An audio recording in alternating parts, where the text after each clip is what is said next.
After narrowly escaping the destruction of their home planets and traveling the galaxy searching for a new home, the saga of an entire people nearly ends before it can be told.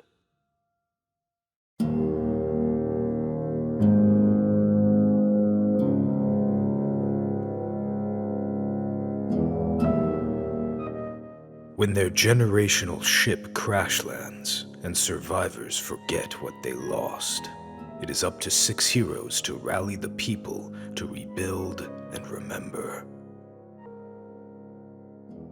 In a generation-spanning terraforming adventure, we follow the exploits of a species of biomechanical organisms with a mysterious power to manipulate the different phases of matter.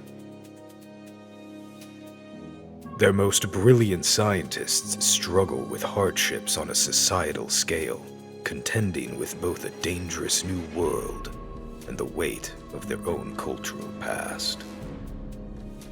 In this saga, we follow the exploits of exceptional everyday individuals fighting for the heart of their civilization.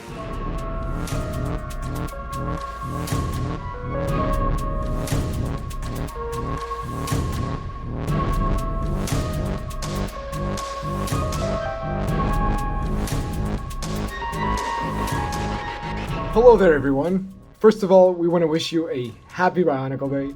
We hope you're enjoying yourselves. My name is Sandro Serrano, writer and creative director here at the Afterman Chronicles. I'm a psychology student and part-time tutor from Portugal. And I just want to tell you, my team and I are thrilled to be here showing you what we've been working on. We're all, probably like yourselves, massive Bionicle fans.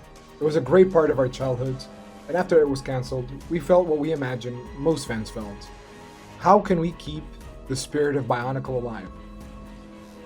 And that's exactly what this project is, an original story inspired by Bionicle. Now, do we believe we can recapture what Bionicle did when we were younger? No, nor do we want to. But we think we can learn from it and build something entirely new, which is why we decided to make something of our own while paying homage to its inspirations. And that's exactly what we want to show you today. But before we get into that, a few words from our team members.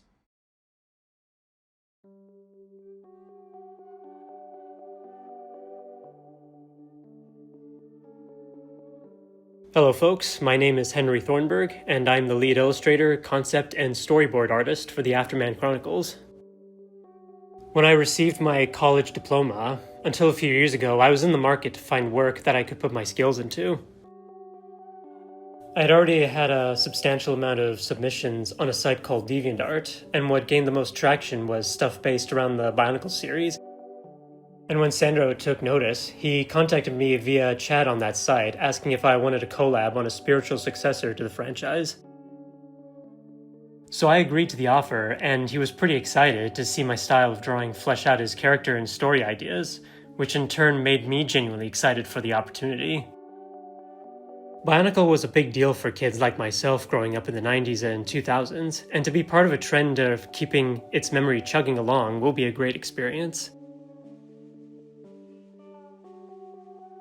Hi, my name is Andre. Online I go by Croxa. I'm the 3D design lead in the team, which is informed by my day job as a mechanical design engineer. I was already independently working on my own buildable robot mini system inspired by Bionicle when Sandra reached out and introduced me to the project, and I thought it would be a great fit and our individual passions could come together to create something really special.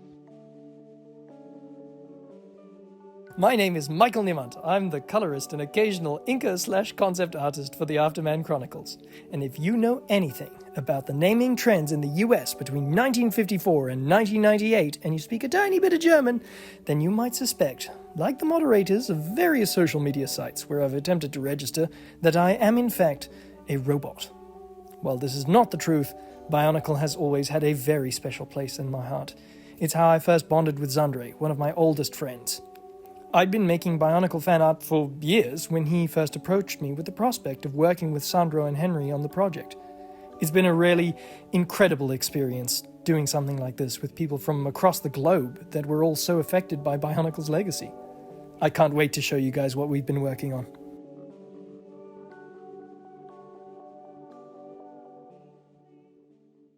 So what's the direction we're taking with this project? In simple terms, we're leaning hard on the science fiction genre, but we wanted to keep the crucial aspect of an elemental system.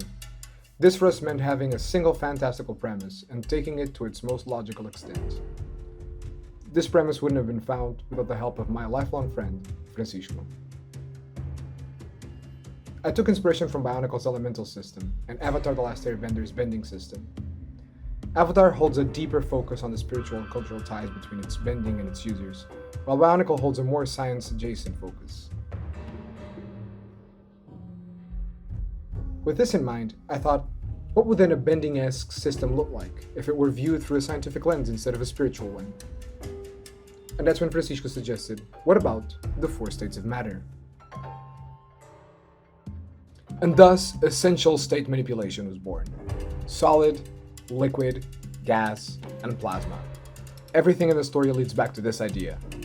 Even the mass powers, which of course we wanted to keep, lead back to it.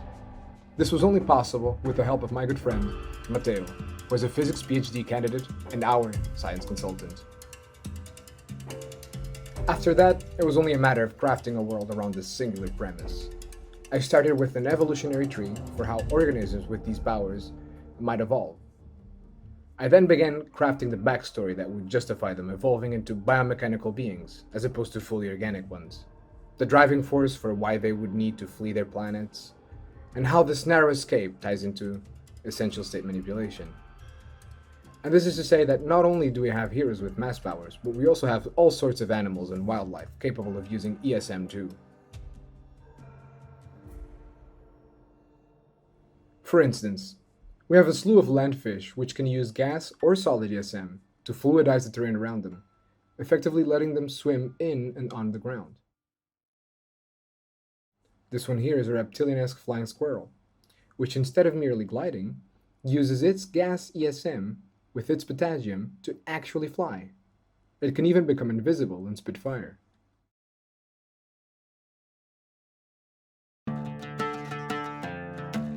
And that's another aspect we're proud of with the ESM system, as it makes for some great opportunities to turn some tropes on their heads in a natural way, which we feel is a breath of fresh air, pun intended.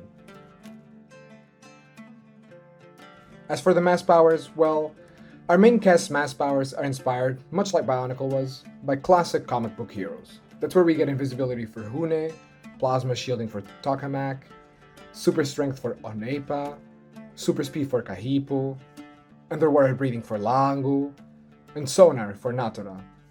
But that's where the similarities end, as the fights we have planned are nothing like what you'd find in your traditional comic book. Instead, because of the wide range of powers we can come up with based on ESM principles, the fights are a lot more like puzzles, which the reader can try to solve. What type of ESM user are they? What's their mass power? While both sides attempt to obfuscate and mislead their opponent about their abilities. And they best be able to do so, for the new world they find themselves in won't go easy on challenging our heroes. From a complete lack of oxygen to a dangerous fauna and flora, from mere deceivers and opportunists to formidable opponents and foes. Aside from our main heroes, the story also follows 3 civilians. Raida, whose task is to guarantee a lack of oxygen will be everyone's demise, and Koja and Tohao, the former a pillar of his community, always looking out for others over his own well-being, and the latter a faithful but fearful observer. They struggle to survive while pulling each other's weight. As you can probably see, it's extremely important to us to take the story through a grounded and internally consistent path. We have and continue to do our research in order to ensure that anything we show you in this comic book would be possible if only we have the same ESM powers as our characters. Despite this commitment, it doesn't mean our story will be a dark, brooding, and gritty one. And while we do have some dark moments planned, what we want to do is capture the spirit of what Bionicle meant to us, and hopefully you. This ultimately means we want to make this an optimistic and uplifting story, about kinship, responsibility, creativity, potential, and perseverance.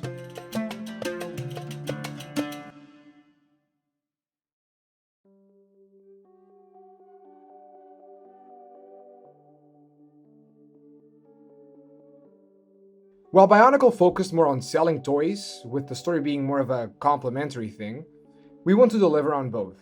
So for those of you wondering when you can get pieces to build your own characters, we're announcing a character creation contest. If you want to win a full figure of one of our characters and have an original character of your own featured in the Afterman Chronicles, all you have to do is draw or build, using whatever tools you prefer, just no AI, your own character and submit it before the first issue is released. If you want more details or simply want to support our project, you can find them at our Instagram, Blue Sky, Ko-Fi, or Patreon.